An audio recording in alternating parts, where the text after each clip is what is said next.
국민의당과 바른정당 통합에 관한 뉴스가 최근에 쏟아지고 있습니다. 오늘 내일 이 문제 짚어볼 텐데요. 오늘은 먼저 통합에 반대하는 입장 먼저 들어보겠습니다. 국민의당 이상돈 의원 연결됐습니다. 안녕하세요, 의원님. 네, 안녕하세요. 네. 오랜만입니다. 네. 의원님, 저희 스튜디오에 한번 나와주세요. 네. 네, 시간 봐서 나와주겠습니다. 직접 나오시면 빵빵 터질 것 같습니다. 네. 자, 우선 먼저 이걸 여쭤봐야 될 것 같은데, 통합에 반대하는 의원으로 먼저 모셨는데, 반대하시는 거 맞죠? 저는요, 반대가 예. 애당초 불가능하기 때문에 터무니없는 거라 해서 반대하는 겁니다. 그러니까 반대할 가치도 없는데 반대하는 거죠. 그리고 제가 이미 일주일 전에 인터뷰에 이 통합은 가능성은 제로라 그렇지 않습니까? 예? 그리고 이미 뭐 물 건너간 걸 보이지 않습니까? 예. 불가능하다고 보시는 거군요. 예. 네네. 네, 가능은 한데 반대가 아니라 안 될 일이다 이렇게 보시는 거군요. 우선. 네, 그렇습니다. 예. 예. 동아일보가에서 보도한 것 같은데 개개인 의원들에게 전화 통화해서 찬성하는 분이 18분, 반대하는 분이 11분, 나머지 유보 이렇게 나왔던데 현재로는 여하간 찬성하시는 분이 더 많은 거 아닙니까? 당내에? 근데요, 그게 답변할 때 네. 몇몇 의원들이 상당수 의원들이 좀 조건을 달고 또는 이렇게 뭐 이것도 되고 저것도 되고 이런 식으로 말하는 분들이 거기 찬성으로 돼 있어서 지금 뭐 제가 파악한 바에 의하면 벌써 5, 6명 정도 의원들이 잘못 알려졌다 이렇게 말하고 있고 그 한 5명 정도 되는 분들은 다 좀 다성급 중진급이죠. 네. 그러니까 이 찬성도 조건부 찬성이 10명밖에 안 되는 겁니다. 현재는 그렇군요. 네. 조건부 찬성이었는데 잘못 알려줬고 이제 그분들도 입장을 좀 그렇죠. 바꿨다. 뭐 그것도 하나의 가능할 수 있겠다. 뭐 그 정도 얘기한 것을 갖다가 그러니까 그 신문에서 의도적으로 이렇게 좀 분리해서 부풀려 쓴 거라고 봐야죠. 네. 동아일보 보도는 그렇고요. 그러면 그 이전에 조선일보 보도로 이제 국민의당이 통합을 하면 지지율이 상당히 높다. 비밀 여론조사를 했다라고 해서 논란이 됐는데 혹시 이 여론조사는 알고 계셨습니까? 그건 사전에 우리 아는 사람 아무도 없었죠. 그러니까 국민정책연구원에서 국민 세금으로 쓸데없는 여론조사 한 건데 그것도 그런 여론조사 하게 되면 질문이 좀 이렇게 원하는 방향으로 되어 있지 않겠습니까? 그렇게 해서 나온 거 의미 없다고 봅니다. 네. 의미 없다. 혹시 이 여론조사가 소속 의원들 모르게 진행됐다는 것에 대해서 내부 비판은 없나요? 상당히 격앙되게 생각하는 의원들이 많이 있죠. 특히 좀 정치를 오래 한 사람들에 대해서는 이건 이제 대단히 잘못됐다 이렇게 보고 있죠. 네. 그래서 뭐 혹시 안철수 대표에 대한 비판 얘기는 없습니까? 관련해서? 어저께 정동영 의원, 천정배 의원, 유성엽 의원들이 굉장히 강도 높은 비난을 했죠. 그리고 사실 그리고 무엇보다 유승민 전 대표죠. 유승민 의원이 우리 당으로 합칠 사람이 아닙니다. 그리고 원래 생각도 없었고 그 가운데 있는 주호영 거기 원내대표가 이렇게 저렇게 얘기하니까 그냥 마지못해 뭐 그런 것도 하나의 방법이겠다 이렇게 좀 얘기했던 게 커진 것 같고요. 그리고 주호영 원내대표는 원래 친 MB 아닙니까? 그렇죠. 친이에서 친박을 갈아탄 사람이고 또 요번에 또 뭐 한국당하고 합당하다고 그러다가 배당과 또 국민의당하고 그러니까 믿을 수가 없는 사람 아닙니까? 거기에 뭐 좀 양쪽에서 그 페이스에 말려서 이렇게 커진 것 같습니다. 유승민 의원이 그 중도 보수 통합 의지를 밝히는 것도 그냥 주호영 의원의 이야기에 예를 들어서 탈당하려는 의원들을 잡으려고 한 것이다. 이 정도로 생각하십니까? 뭐 그런 면도 있겠고요. 예. 또 이제 유승민 의원의 입장에서는 그게 자기의 그 정치적 입지죠. 안보는 보수고 경제는 진보, 따뜻한 보수, 개혁 보수. 그러니까 그런 자신의 정치적 소신을 그냥 재확인한 거죠. 그리고 우리 당 이 구성원들의 대부분하고 유승민 의원 그리고 그 주변의 몇 사람들하고서는 저는 이렇게 어울리기가 힘들다고 저는 봅니다. 그리고 또한 저는 유승민 의원이나 그 주변 사람들이 안철수 대표를 어떻게 보는가 하는 것도 제가 대충 압니다. 예. 아, 그래요? 어떻게 봅니까? 유승민 의원이? 그 무엇보다 그 생각이 없지 않습니까? 오락가락 아닙니까? 사드 반대 앞장섰다가 배란간, 대선, 다가오니까 사드 찬성하고 대북 제재해야 된다고 해서 그 지난번 TV 토론 때 그거에서 유승민 당시 후보가 안철수 후보가 그냥 작사를 내지 않았습니까? 솔직한 얘기로. 그런 거 보면 그거 다 알죠. 그리고 유승민 의원은 공부를 많이 한 사람입니다. 그 사회과학을 공부한 사람이고, 그러니까 지식의 깊이가 있는 사람이죠. 네. 예. 그러면 유승민 의원은 그렇게 사회과학 공부하고 지식이 깊이가 있는데 안철수 대표는 그렇지 않다고 유승민 의원이 생각하신다고 보시는 겁니까? 네, 좀 다른 길을 걸어온 사람이고, 예. 그래서 이제 정치적인 어떤 판단, 방향성에 대해서는 유승민 의원이 그렇게 안철수 의원을 자신과 비슷하다든가 같다든가 이렇게 하지는 않는다고 저는 확신하고 있습니다. 네. 혹시 그런 얘기를 들어보신 적 있습니까? 그 주변으로부터? 그 저자에서 더 이상 언급을 하지 않고, 저는 솔직히 배경이 거기 있는 주변 사람들하고 좀 알지 않습니까? 네. 왜 이렇게 웃어요? 예. 사석에서 나눈 이야기는 하실 수 없는데 유승민 의원이 안철수 대표를 그렇게 높게 평가하지 않는다 이런 말씀이시네요. 요지는. 그건 우리 TV 토론 때 보지 않았습니까? 거기에 대해서 안철수 당시 후보 한마디도 못했잖아요, 반론은. 쩔쩔맸잖아요. 네. 그래서 대선은 끝나버렸죠. 네. 그만 좀 웃어요. 네. 그만 좀 괴롭히십시오 하는 유명한 어디는 그때 나왔죠. 예. 네. 그러면 바른정당은 지금 사실 예를 들어서 통합이 진행되면 원내 교섭 단체를 유지할 수 있으니까 바른정당은 그리고 또 이제 탈당하려는 분들에게 국민의당과도 통합의 가능성이 있나 이렇게 이제 다시 한번 제고하는 효과를 얻을 수 있을 것 같은데, 근데 국민의당에서 통합을 찬성하시는 분들은 어떤 이득을 얻을 수 있어서 찬성하시는 걸까요? 그걸 알 수가 없어요. 그렇게 해서 우리 40명이 그대로 있고 바른정당에서 의원이 한 10명 오면 50명 되고 그렇게 하면 시너지 효과가 난다고 생각하는데, 아마 내분 때문에 같이 공멸할 겁니다. 그럼 저는 그런 일이 안 생긴다 보고, 그리고 정당은 좀 있는 사람들이 스펙트럼이 있지 않습니까? 네. 우리가 바른정당 합치면 이건 정당이 아닙니다. 이건 어쩌게 철학이 없고, 또 더 중요한 것은 이게 이런 걸 생각하는 사람들이 지난번 대선에서 나왔던 반문 연대 또는 비문 연대 그것을 연상시키지 않습니까? 저는 그 대단히 잘못됐다고 봅니다. 그리고 유승민 의원이 지향하는 개혁 보수는 지금 굉장히 어렵습니다. 그러나 이 어려운 것을 좀 참으면은 다음번 총선에서는 상당한 세력을 구축할 것으로 저는 생각하고 있습니다. 오히려 유승민 의원이 그냥 지금 당장 어렵다고 해서 그냥 섞어지게 하는 식으로 국민의당하고 합치면은 본인의 정치 생명은 저는 희망이 없다고 봅니다. 그럴 리가 없습니다. 근데 문제는 유승민 의원이 그렇게 아둔한 사람이 아닙니다. 아둔한 사람이 아닙니다. 국민의당 내부에서 원외위원장 일괄 사퇴 얘기가 나왔지 않습니까? 그게 아마도 이제 바른정당과 통화하자면 원외위원장 자리가 비어 있어서 그렇게 진행된 거 아니냐 이런 얘기가 나오는데, 원외위원장 일괄 사퇴 문제는 어떻게 진행되고 있습니까?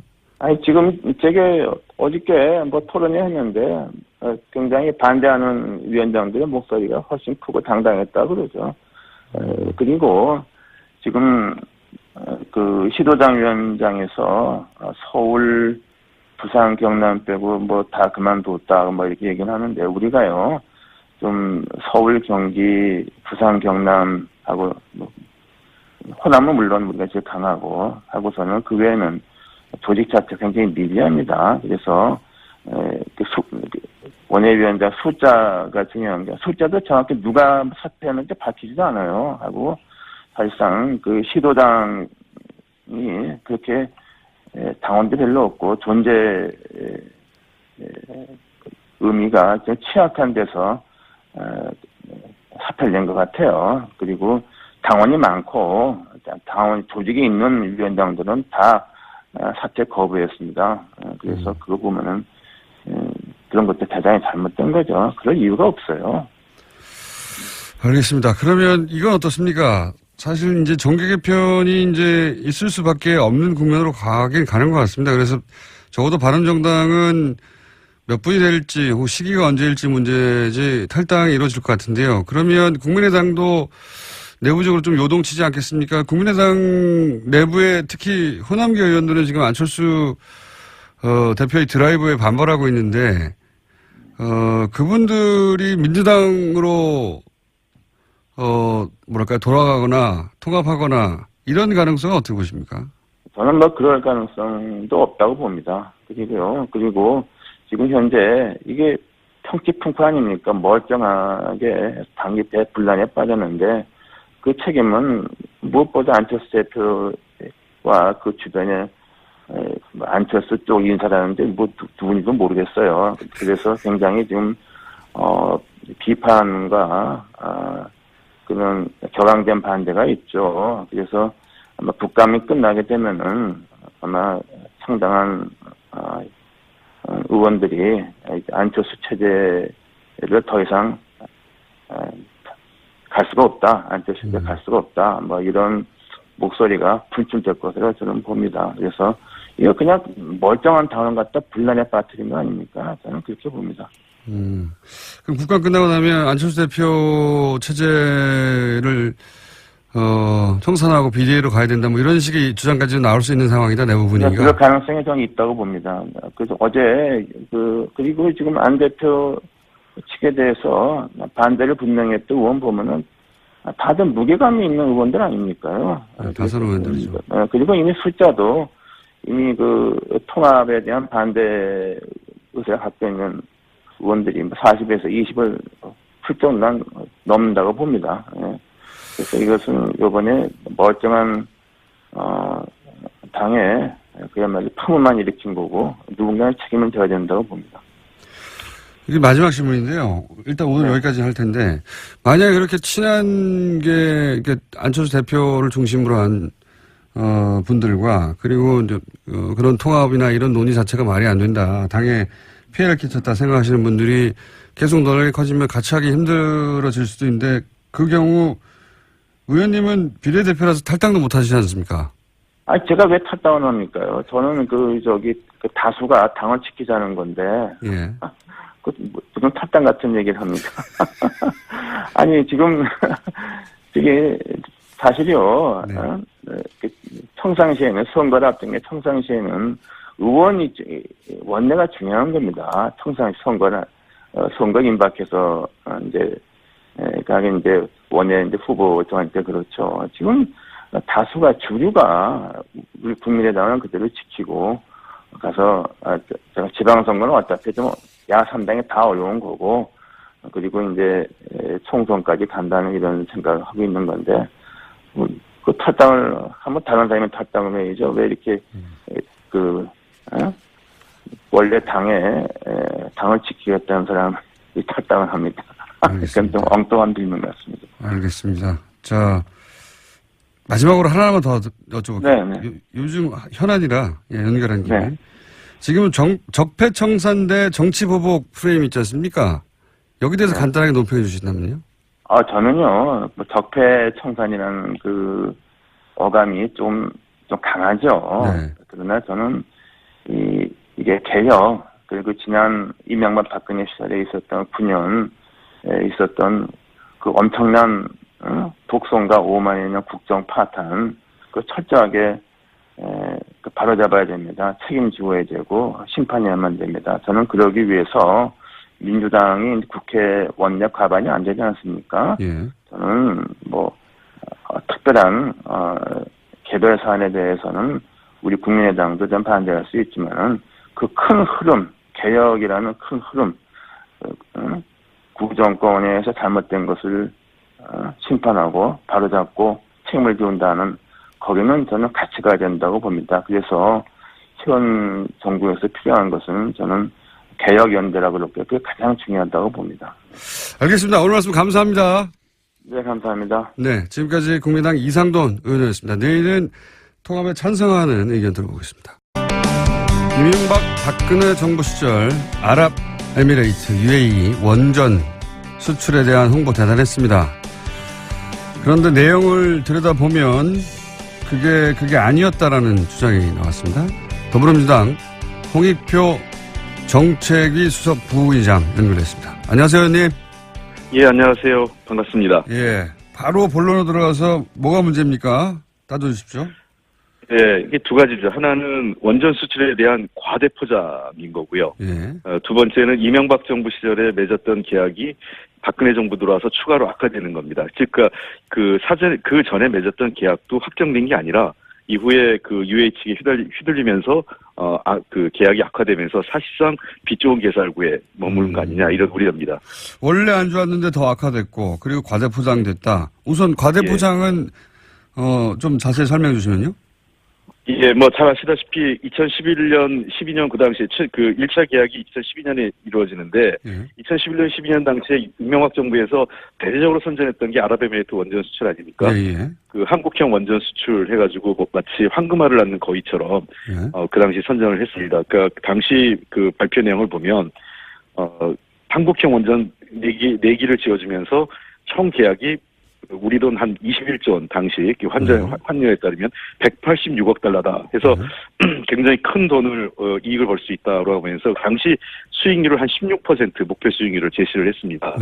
그래서 그 새로운 우리나라의 수출 산업이라고 하면서 지금도 층고리 오리코기 중단과 관련돼서 원전 수출 얘기를 계속 하지 않습니까?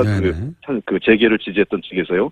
근데 사실은 이 원전 수출 과정에서 이런 이익이 부풀려졌고 또 다른 측면에서 즉 이 사고나 또는 관리 운영에 대한 책임 이후에 우리가 부담해야 될 그 어떤 관리 책임에 대한 리스크에 대해서는 전혀 알려지지 않았다는 것이죠. 그렇게 그것까지 다 계산하면 수익률이 얼마나 됩니까? 16%가 아니라? 이거는 뭐 좀 더 따져봐야 되는데, 2016년에 박근혜 정부에서 이제 새롭게 계약을 확정짓습니다. 그때 확정짓는데, 당초 16%였던 것이 10.5%로 조정됩니다. 그때 이미? 네네. 근데 이 아부다비 정부에서는 9%를 요구했는데 10.5%로 했는데, 이것은 좀 우리가 봐야 되는 게, 우리가 보면 해외 사업에서 기준 수익률 산출 모델 IPP 원자력이라는 게 있어요. 우리 자료에 따르면 그게 기준 수익률이 9.52%거든요. 그러니까 그보다 약간 1% 높은 겁니다. 즉 아부다비 정부가 요구한 9%는 그보다 낮은 거죠. 그러다 보니까 거의 마지노선으로 10.5%를 했는데 이조차도 우리가 관리 운영에 따른 책임을 지다 보면 어떻게 될지 모른다는 거죠. 실제로 가장 문제가 되는 거는 양 당사장 엔액 측과 한전 측이 계약을 하면서 몇 가지 독소 조항이 들어갔습니다. 우리 입장에서는 독소 조항이죠. 계약이 굉장히 불리하게 되는데. 예. 크게 한 5가지 정도 지적을 할 수 있는데요. 하나는 지분 비율이 변동될 가능성이 있습니다. 그러니까 2012년 당시에는 우리 지분 비율이 한전이 18%, 엔액이 82%였거든요. 그래서 추가 자본 납입 시 초과 가능해서 우리가 예를 들면 추가 자본이 증자를 할 때 한전도 같이 해서 이 18%를 유지하거나 더 지분을 높일 수 있는데 2016년에는 한전 지분 한도를 18%로 상한을 했습니다. 그걸 넘어설 수 없고 이후에 증자에 따라서는 도리어 추가 사업주 영입을 하게 되면 증자를 하게 되면 엔액이 할 수 있으면 18%로 줄어들게 되는 거죠, 지분이요. 그렇게 되면 이후에 수익률도 줄어들 수 있죠. 18%에 따른 수익률이 10.5%고 이렇게 우리가 설정해놨기 때문에 만약에 지분율이 줄어들면 수익도 줄어들게 되죠. 그러면은 UA 측에서 증자를 자체적으로 하고 그럴 경우에 우리가 따라갈 수 없게 돼 있다는 거죠, 지금. 그렇죠. 우리는 추가 투자를 못 하는 거죠. 그러니까 우리는 맥시멈이 18%고 거기서 줄어들 가능성이 있다는 거죠. 증자하게 되면. 그다음에 콜옵션 문제도요. 원래는 우리가 풋옵션이라고 해서 콜옵션이 이제 풋옵션 가격 했는데 콜옵션 할 때 이게 이제 어떤 이게 좀 저 복잡한 건데 예. 엔액이 콜옵션과 풋옵션을 행사할 수 있습니다. 예. 근데 그러니까 일정 가격이 됐을 때 사고 팔 수 있는 권한이거든요. 예. 그 시간 기준 시점에서 그때 10% 프리미엄이 있는데 이 10% 프리미엄이 없어졌습니다. 아, 프리미엄 그냥 없었다. 예 프리미엄 그러니까 추가 가격 그러니까 기준 가격에서 10% 예를 들면 뭐 주당 1,000원에 팔게 되면 거기에 10%를 얹을 수 있는 그 프리미엄이 우리 한전 측에 있었는데 그게 없어졌던 거고요. 16년에는 권리가 있었는데 권리가 없어졌다. 그렇죠. 그러니까 우리가 10%의 이익이 없어진 거죠. 그 80 그렇군요. 그 사고 팔 때. 그 다음에 이 법이 앞으로 문제가 생겼을 때 분쟁이 과거에는 영국 런던에서 영국법에 따라 이루어지는 게 예. 아부다비에서 UA법을 하게 돼 있습니다. 아하. 그렇게 되면 굉장히 우리한테 불리하게 되는 거죠. 그렇겠네요. 예, 제3국에서 하던 것을 이제는 UAE에서 들어가서 재판을 받아야 된다. 예, 그렇게 되어 있습니다. 또 있습니까? 그리고 많이 있습니다. 이 주권 면책 포기 조항이라는 게 있어가지고요. 예. 원래 어떤 사고가 발생하면 UAE 측도 정부 책임을 져야 되는데 예. 주권 면책을 해주게 됩니다. 그걸 삭제합니다. 그래가지고 앞으로 UAE 정부는 이게 책임을 안 지게 되는 주권국가에서 책임을 면책받을 수 있게 된다는 거죠. 그러면은 예를 들어서 원전에 사고가 났어요. 지금 원전의 소유권은 82%가 UAE 정부가 가지고 있기 때문에 80% 정도는 그 UAE 정부가 책임을 져야 되는데 UAE 정부는 책임을 지지 않게 된다고요? 아니 그건 아니고요. 그건 아니고. 그 사업자들은 책임을 집니다. 엔액이라고요. 예. 그 엔액은 책임을 지는데 82%하고 우리 한전이 18% 책임을 지는데 예. 아시다시피 원전 사고의 경우에는 큰 사고로 번질 수 있지 않습니까? 네. 그런 경우에는 우리가 국가 책임도 같이 포함해야 사업자들의 부담이 줄어드는데 국가 포함. 책임이 빠지기 때문에 아하. 이 엔액과 한전의 책임으로 돌아가게 돼 있고 특히 UAE 같은 경우는 이제 국제 원자력 협정에 가입을 할 예정이지만 인근의 사우디나 카타르 등 같은 나라는 가입하지 않고 있거든요. 아하. 이런 국가에는 이 보상 한도가 없습니다. 그러니까 무한 배상을 해야 됩니다. 만약에 사고가 났을 경우에 그렇습니다. 이게 원전이라는 사고의 특성상 국가 책임도 있어야 되는데 이걸 배제했기 때문에 순수하게 그렇습니다. 거기 참여한 상업 자본들만 배상을 해야 되는데 주변국까지 하면은 엄청난 숫자 금액이 될 수도 있다. 네. 예, 그렇습니다. 그리고 이게 지금 또 하나 문제는 이제 지체보상금인데요. 네. 이 준공 지원에 따른 이제 지체보상을 해야 되는 겁니다. 네. 하루에 60만 불인데 예. 2012년 우리가 당초 투자안에 따르면 한전 지분 투자 시 면제 조항이 있었는데 이 조항이 삭제됩니다. 2016년에는. 아하. 그렇게 되기 때문에 지금 당초 예상은 금년 말에 준공 예정이었는데 예. 현재는 하반기까지 지금 준공 자체가 좀 불투명한 상황이에요. 그래서 지체상금이 불가피한 상황인데 하루에 60만 불이면 7억이죠. 월 한 1,800만 달러 되죠. 예. 하루에 3개월만 7억이고. 돼도 4,800만 불이고 6개월이면 거의 1억 불에 달합니다. 예. 그렇죠. 그래서 엄청난 물론 금액이네요. 한전 측은 이 준공이 늦어진 이유가 UAE의 원자력 규제 기관인 FANR의 승인 허가 때문이라고 하면서 이제 UAE하고 그랜드 파트너십을 맺으면 지상금 면제할 수 있다 이렇게 얘기하는데 이거는 불확실한 거죠. 계획서상으로는 이게 들어가 있지 않기 때문에요. 그러면은 이명박 정부 때는 이 계약 내용이 확정되지 않았는데 확정된 것처럼 얘기를 했고 그렇습니다. 그리고 이제 협상을 계속해서 박근혜 정부 들에서 확정을 하긴 했는데 이때는 애초에 이명박 정부 때 확정되지 않은 사항은 이렇게 될 거라고 얘기했던 게 사실은 바뀌고 나쁜 조건들이 들어갔다는 거죠. 요약하면. 그렇습니다. 예. 그러니까 이게 당시 보면 한전 이사회에서 2016년 당시에 매우 우려합니다. 그러니까 여러 이사들이 이 투자에 대한 우려를 하고 있어요. 심지어 우리 잘 아시는 조정혁 전 의원 있지 않습니까? 예. 새누리당 의원했던. 예. 이분도 이 우려를 해요. 그러니까 이게 자원 투자에 대한 여러 가지 걱정들을 하고 있기 때문에요. 많은 우려들을 하고 있습니다. 이걸 어떻습니까? 제가 기억하기로는 운영을 60년이었나요? 50년인가요? 네. 그렇게 운영을 굉장히 긴 시간 동안 하게 되고 그 기간 동안 계속해서 수익을 얻게 되고 등등등 얘기가 있었던 것 같은데 운영 기간은 어떻습니까? 운영권. 이 운영권도 우리가 당초 아는 거하고는 좀 다른 거죠. 당시에 우리가 장기간 하는 것으로 알고 있었지 않습니까? 예. 근데 이것도 완공주기 이제 5년 후 예. 완공되고 나면은 이제 5년 후에 매 3년마다 우리가 풋옵션 권리를 가진 것 뿐입니다. 그러니까 그때마다 다시 연장되는 거죠. 아하. 그러니까 그 긴 기간 동안 보장을 받은 게 아니라? 예, 60년 보장은 아닙니다. 그렇군요. 그럼 실제로는 한 10여 년이 될 수도 있겠군요. 그렇게 될 수도 있는 거죠. 한 10년 이내가 될 수 있는 거고, 한 20년이 될 수도 있는 거죠. 그러니까, 이게 풋옵션 권리를 그쪽 NX 측이 가지고 있기 때문에, 이게 수익이 좋다고 판단하면 NX 측이, 아까 얘기한, 제가 풋옵션이라고 했지 않습니까? 이거를, 사들일 수 있는 겁니다.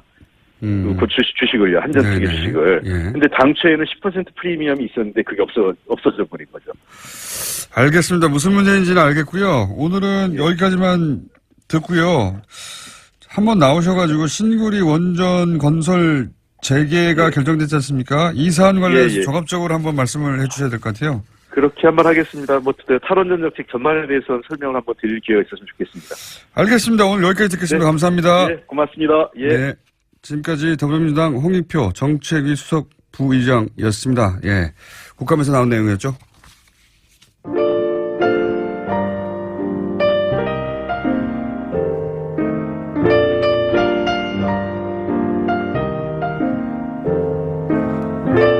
자, 불친절한 AS는 주진우 안원구 주진우, 예. 두 콤비 관련 문자가 많습니다. 톰과 제리, 다들 자기가 더 쉽다고 난리네요. 셋 다 어려워요. 라고 하시는 분도 있고, 아니, 다 알아듣습니다. 저는 하시는 분들도 있는데, 예. 아무래도 2시간에 걸친 특별 방송이 따로 필요합니다. 한 번에 다 정리하게. 한 번에 다 정리해서 할 수는 있는데요. 예. 그리고 또 잊어버리실 거예요. 워낙 많은 명칭들이 등장해서. 여하간 이 다스는 누구 겁니까? 예. 관련 방송은 저희가 다스는 누구 건지 밝혀질 때까지 계속 할 것이다. 예.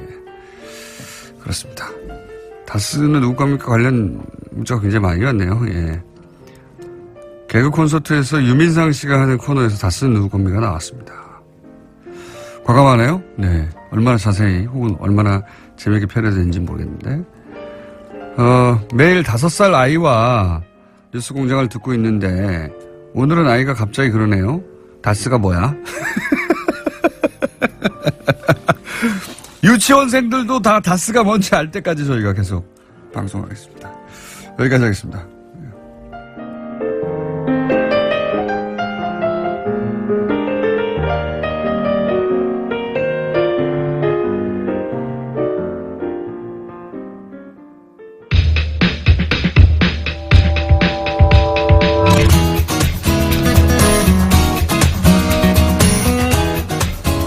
르몽드 디플로마티크, 예, 편집장이셨고 지금 편집위원이시고 인문결 연구소, 아직 홈페이지도 없는 연구소의 소장님 임상훈 소장님 나오셨습니다. 안녕하십니까? 네, 안녕하십니까? 예.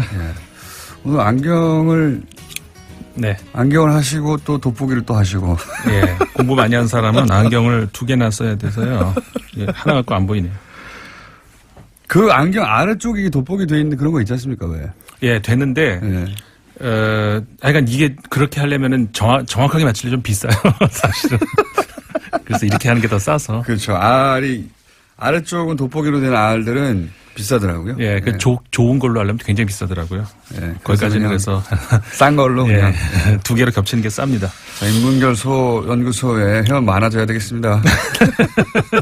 그래서, 예, 안경을 2개나 끼고 나오셨네요. 자, 중의원 선거를 다루실 거라고 제가. 예, 일본에서 어제 그 중의원 선거가 있었죠. 중의원이라 하면은 이제 그 하원에 해당되는 그 선거인데 우리나라에서도 관심이 많이 높았었죠. 그렇죠. 아베가 어떻게 될 거냐. 네. 그 결과를 잠깐 말씀드리면요. 아직 정확하게 모든 것이 종료되진 않았습니다. 근데 아사히 신문의 발표를 보면은 현재까지 자민당과 공명당의 연합 정권 312석을 얻었다. 312석이면 개헌 가능한 숫자 아닙니까? 그렇죠. 3분의 2를 넘어선 거죠. 드디어 개헌하겠네요. 그렇게 나왔고. 그다음에 요미우리 신문의 경우는 312석을 넘지는 않은 것으로 지금 나오고 있습니다. 그러니까는 309석이 됐다. 그래요? 근데 309석이면 사실상 310석에 한 석 부족한데. 그러니까요. 310이죠, 숫자가. 그런데. 한 명 땡겨오겠네요, 그러면. 그렇죠. 네. 근데 이제 그 자민당 단독으로 이미 과반은 넘어선 것으로 지금 나오고 있고요. 과반은 단독으로 넘어섰고, 그 다음에 공명당과 연립정권이 이제 합하면은 아까 이제 말씀드린 그 수치가 나오는데, 근데 이제 3분의 2석이 왜 중요하냐? 그 개헌 가능. 그렇죠. 예. 선이 전쟁 가능한 국가.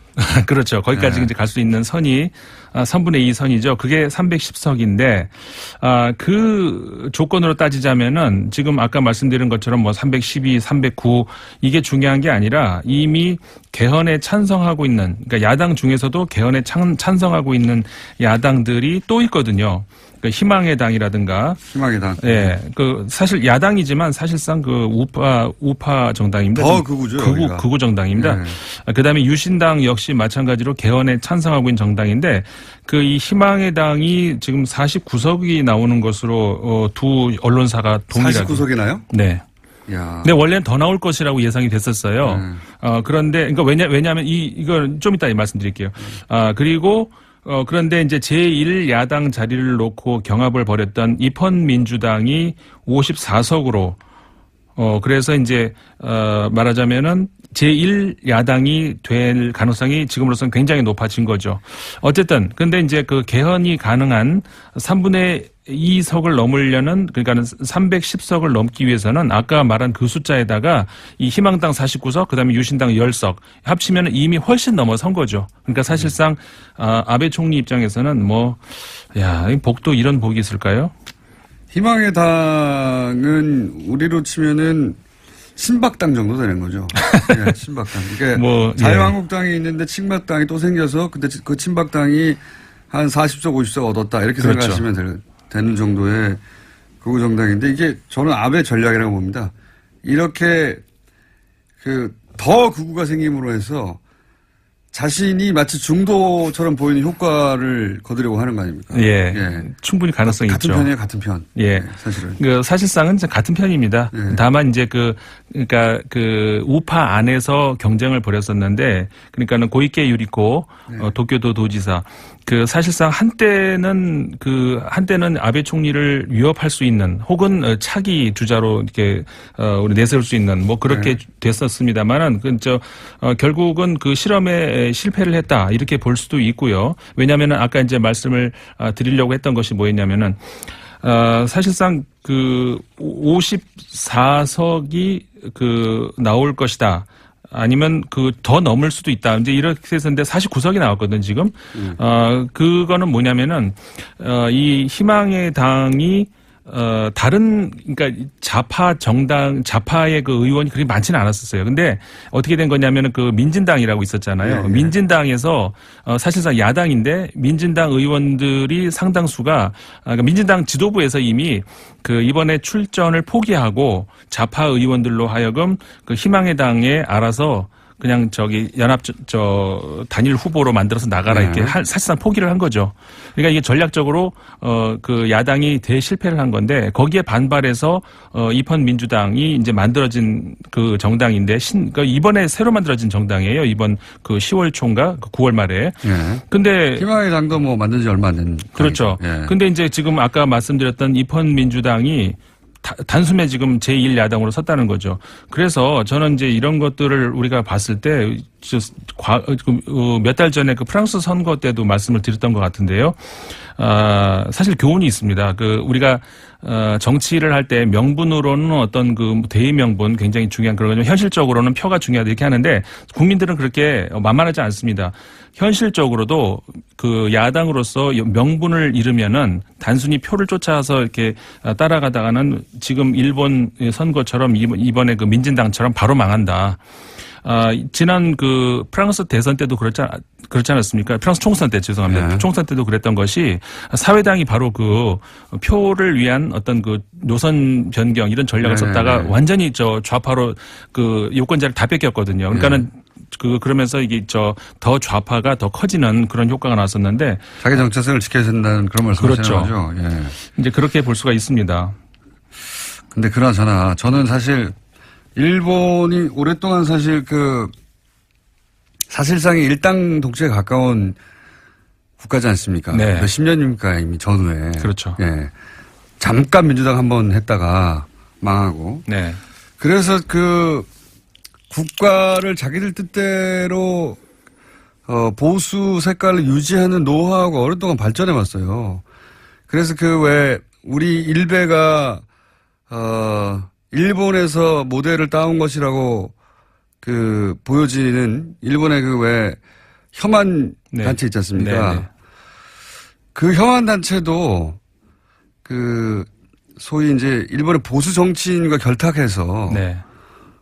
일본의 보수 분위기를 만들어내는데 기여했다라고 하는 게 일본의 소위 탐사 보도를 하는 언론인들, 사실 탐사 보도가 일본이 약해요. 약한데 그중에 그런 걸 꾸준히 주장하는 기자들이 있습니다, 언론들이. 네. 마찬가지로 이제 새로운 당들, 희망의 당이 뭐고, 아베가 자꾸 극우라고 공격을 중국으로부터 받고 또 한국으로부터 받다 보니까 자기보다 더 오른쪽의 세력을 은근히 키워주는 경향이 있어요. 혹은 크는 걸 방치하거나 일정 수준에서 다시 통제하는데, 그러므로 해서 자신들이 정말 중간에 있는 것 같은 착시 효과를 불러일으키는 전략을 구사하는 가운데 이런 자잘한 정당들이 그래 봐야 얼마 안 되거든요. 몇십석. 네. 네. 그러니까 일종의 안전판 스폰지를 네. 이제 깔아놓고 그 위에서 뛴다 이제 이 말씀인 것이죠. 그러니까 이 당들이 예를 들어 희망의 당이 40석, 50석 하고 제1당 나오고 해봐야 그래봐야 100석도 안 되고 다. 네네. 아베가 장기 집권하는 데는 오히려 도움이 되는 거죠. 그렇죠. 이거 봐, 내가 이렇게 중립적이야. 혹은 이런 극단적인 세력하고는 다르게 내가 역시 중도 정도 되는 거야라고 하면 실제로는 극우인데.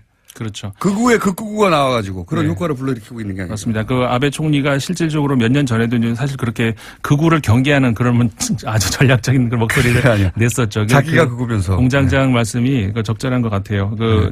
아베 총리의 전략으로서는 이 이상 그러니까요. 바랄 게 없는 이렇게 거죠. 되면 일본 국민들한테는 아베는 좀 합리적이고 중도적이구나. 그렇죠. 이런 이미지 각인 효과가 생기는 거죠. 착시를 불러일으키는 거죠. 실제는 그건. 네. 그렇게 되면서 이제 사실 이제 한 2020년까지는 탄탄대로가 열렸다. 이렇게 볼 최장기입니다. 일본 역사상. 네. 최장기. 그렇게 됩니다.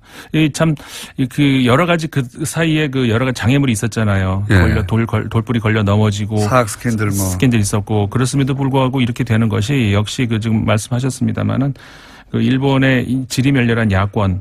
그 다음에 이제 최근 아까 말씀드린 그런 전략적인 대실패. 이거는 전략이라고 할 것은 대의명분. 국민들이 그렇게 호락호락 그렇게 넘어가지 않는다는 거. 그런 걸 다시 한번 보여주는 것이고, 그런 면에서 봤을 때 거의 이제 황제급의 지금 지위에. 시진핑하고 거의 비슷하게 황제급이 됐죠. 이 한반도를 둘러싸고 양쪽에서 거의 황제 같은. 근데 이런 거를 두고 우리 국내 일각에서는 굉장히 우려스러운 그런 목소리가 나오더라고요. 네. 스트롱맨밖에 없다. 사강님 전부 트럼프 시진핑, 아베, 이 푸틴 전부 다. 근데 그 안에서 우리 너무 이게 약한 거 아니야. 근데 저는 그 반대로 봅니다. 사실 아까 우리 공장장님 처음에 시작할 때 말씀하시는 것도 제가 들었는데, 이번에 우리 원전 관련해서 국민들하고 이제 토론을 하는 소위 말해서 우리 수구의 민주주의라고 말을 하죠. 네. 심의 민주주의라고도 하고, 이게 지난 작년 촛불 혁명에 이어서 어떻게 보면 정치적인 아주 굉장히 큰 실험이었다고 볼 수가 있거든요. 굉장히 높게 평가하는데 개인적으로는. 네. 예. 이게 과거에는 우리나라가 경제는 세계를 앞서가는데 정치는 뒤따라간다 이런 소리를 들었었는데 이제는 반대가 거꾸로 됐어요. 경제는 커피캣 이런 얘기를 들으면서 남이 만들어 놓으면 뒤따라가는 이런 형국이라면은 어느새부턴가 정치가 전 세계가 주목하는 건 새로운 민주주의의 직접 민주주의 실험장이 되고 있어요. 그러니까 지금 수구의 민주주의 같은 경우도 이미 각 언론들, 그래서 예를 들어서 조선일보 같은 경우도 국민 이성, 동아일보도 집단 지성이라는 말을 쓰면서 굉장히 뭐라고 할까요? 호평을 이렇게 내놨다는 거죠. 사실은 저는 그렇게까지 기대 안 했었거든요. 네. 근데 과정도 매끄러웠지만 결론도 누가 찬성하든 반대하든 상관없이. 그렇죠. 이거는 받아들여야 된다라고 할 수밖에 없을 정도의 결론도 깔끔하게 나왔고. 맞습니다. 이 정도면은 제가 보기에는 다른 나라에서 모델로 배우러 올 것 같고. 그럼요. 예. 제도를 조금 더 보완하고. 네. 예를 들어서 여론조사 기법이 계속 발전하고 고도화됐듯이 조금 더 정교하게 의견을 받아들일 방법이 없을까. 보완해 나가서 이 정도면은 웬만한 어려운 거는 다 이걸 통해서도 해결할 수 있겠다는 생각이 듭니다. 맞습니다. 네. 그래서 아까 말씀드렸던 것처럼 어떤 주변의 국가들에 있어서의 어떤 한 개인의 리더에 의해서 끌어가는 장기 집권, 이건 20세기 모델이죠. 20세기 중에서도 저기 후진 국가 모델인데, 그러니까 한마디로 거꾸로 가고 있는 그런 주변에 맞서서 우리나라는 그렇지 않다는 거, 굉장히 탄탄한 민주주의의 어떤 그 길로 들어서고 있다. 그런 모델을 현 정부, 문재인 정권이 잘 만들어내고 있다. 저는 그래서 갑자기 국뽕이란 말 지난주에 제가 말씀드리려고 했었잖아요. 근데 이건 새로운 의미에서의 국뽕인데 이거는 굉장히 자랑스러운 어떤 그 새로운 현상이죠. 리더에 의한 국뽕이 아니, 리더를 따라가려는 게 아니라 우리가 만들어내는 거. 예. 이거 제가 보기에는 해외 정치학자들이나 이거 주목하기 시작하면 큰 뉴스거리가 될 거예요. 네, 해외에서도. 그럼요. 네. 해외에서도 이런 거 안 해요. 그렇죠. 이거 저 굉장히 드문 예예요. 이런 거는 전 세계적으로도. 자, 소장님. 네. 가입자 많았으면 좋겠습니다. 덕분에 많아질 것 같습니다. 여기까지였습니다. 임상훈 편집위원이었습니다. 안녕.